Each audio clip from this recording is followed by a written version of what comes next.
O escritor e pecuarista Abílio Leite de Barros nasceu em Corumbá, cidade sul-mato-grossense conhecida pelas suas belezas naturais e circuncidada pelo rico Pantanal brasileiro. Cidade também que teve um papel importante na Guerra do Paraguai. Foi palco da Guerra da Tríplice Aliança, quando o Brasil se juntou à Argentina e ao Uruguai para derrotar o país vizinho. Corumbá chegou a ser ocupada pelas tropas paraguaias de 1865 a 1867. A Praça da República, no centro da cidade, foi palco da última batalha. Ali, o Brasil reagiu e expulsou os invasores. Abílio viveu ali, na cidade histórica e bela de Corumbá, por muitos anos com a família, que é uma das pioneiras a chegar no sul do Pantanal. Falou sobre o pioneirismo da família Gomes da Silva e a relação com a família Leite de Barros. Sua família é uma das pioneiras no Pantanal. É a família Leite de Barros que chegou primeiro ou a família Barros? A família Barros. O meu pai, bom, eles são parentes. Meu pai veio para o Pantanal em 1915. O Pantanal já era povoado há pelo menos 20 anos. A família pioneira, realmente, é Gomes da Silva.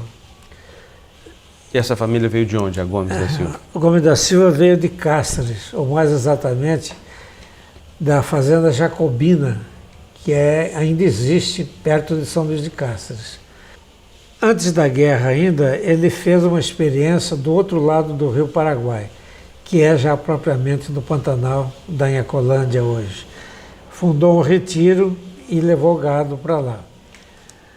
Mas ele levou esse gado... Até então não tinha pecuária? Não, nessa região não. Mas ele levou esse gado depois de uma enchente, porque primeiro ele começou a criar esse gado na beira do rio Paraguai e fundou ali o retiro. Aí depois veio a enchente, ele teve que correr com o gado e fundou o segundo retiro, que se chama Firme. Hoje, Fazenda Firme, famosa, foi a primeira fazenda dessa região. Já nessa ocasião, um pouco depois, havia gado na beira do rio Taquari, próximo disso aí. Mas esse homem que fundou essa fazenda, estou chamando ele de homem, mas ele se tornou nobre. O rei deu a ele o título de barão.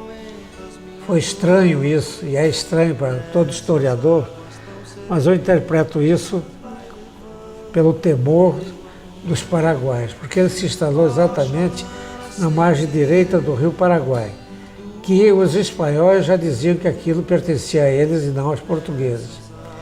Então, o rei tinha notícia dos paraguaios que se preparavam para uma guerra, possivelmente de invasão. Então ele imaginou que a invasão poderia ser ali, já que eles reivindicavam aquela terra. Então, eu acho que por isso o rei deu ao Gomes da Silva o título de barão.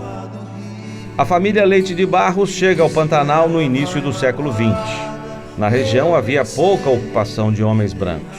Boa parte das terras ficava nas mãos de indígenas que havia séculos habitavam ali. A relação com a família Gomes da Silva tornou-se forte e se solidificou com a união de dois de seus integrantes. Casaram-se na vila de Nossa Senhora do Livramento, em Mato Grosso, Maria Mercedes de Barros e Joaquim Eugênio Gomes da Silva, apelidado de Inheco. O casal foi morar em Corumbá. Por causa da atuação e do espírito empreendedor, Inheco deu nome à região conhecida como Inhacolândia, a maior dos pantanais existentes em Mato Grosso e Mato Grosso do Sul. Uma filha um filho desse barão casou-se com uma Barros, do Livramento. Os Barros são do Livramento, os Gomes da Silva da Jacobina. E no Livramento era uma cidade pequena, próxima de Cuiabá, a uns 20 quilômetros, e a origem dessa cidade foi a mineração. E os bandeirantes é que fizeram a mineração nessa área, que tinha um córrego que ficou famoso na história, o córrego de Cocais. E aí, no córrego de Cocais, que fundaram essa cidadezinha, onde está toda a minha família, Barros e Leite de Barros, tudo veio de lá. E no caso da minha família particular, família do meu pai e da minha mãe. A destreza dos índios e o papel do cavalo pantaneiro foram tema para o monumento ao índio Guaicuru, que está localizado no Parque das Nações Indígenas, cartão postal de Campo Grande. O índio deitado mostra a prática de proteção dos dardos do inimigo e a posição de ataque. Na época do Brasil Colônia, os índios Guaicuru dominavam o Pantanal. Foram eles que souberam usar e como ninguém o cavalo introduzido pelos espanhóis, tornando-se exímios cavaleiros. Através de cruzamentos e de séculos de adaptação, o cavalo se firmou como raça pantaneiro, conforme relata o zootecnista Rafael Fagundes Santana. Com a colonização do Brasil, na época que os animais vieram nas caravelas, os cavalos ficaram selvagens, animais vindos da Península Ibérica, e acabaram formando a base da seleção da raça pantaneira. Os animais ficaram selvagens, se espalhando através de seleção natural, foi a origem básica da raça. Qual foi o papel do cavalo pantaneiro nas bandeiras, na época dos bandeirantes? Os bandeirantes vieram, o método que eles utilizavam para se transportar eram os cavalos, e esses acabaram ficando selvagens, alguns, e se juntando ao rebanho que já existia. E o papel dos índios com o cavalo pantaneiro? Os primeiros a utilizarem os cavalos selvagens que aqui estavam, as manadas grandes, foram os índios Guaicurus. Utilizavam o cavalo na Guerra do Paraguai, foi como instrumento de ataque e defesa. O Pantanal brasileiro é dividido em 11 sub-regiões. Pelo lado do Mato Grosso estão os pantanais de Cáceres, Poconé, Barão de Melgaço. No Mato Grosso do Sul estão as regiões do Paraguai, Paiaguás, Abobral, Aquidauana, Miranda, Nabileque, Porto Murtinho e a maior região de todas, a Inhacolândia, nome dado em homenagem a Joaquim Eugênio Gomes da Silva, apelidado de Inheco, uma das mais importantes personagens da ocupação do Pantanal. Abílio Leite de Barros conta um pouco da história da ocupação pantaneira.